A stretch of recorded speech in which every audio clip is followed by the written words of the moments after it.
siger mor, jeg er transkønnet. Ja, siger jeg så, men hvad indebærer det?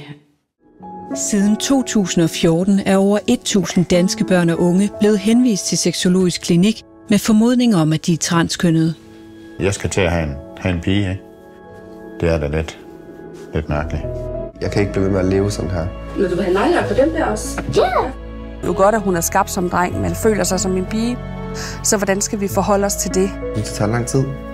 Hvad vil det sige at være transkønnet? Et stort dejligt glitterpude. Og hvordan er det at være forældre til en dreng, som viser sig at være en pige? Så er det nu. Frederik, han bliver ikke et helt menneske, før at han har fået den her operation. Så bliver jeg endelig rigtig mig.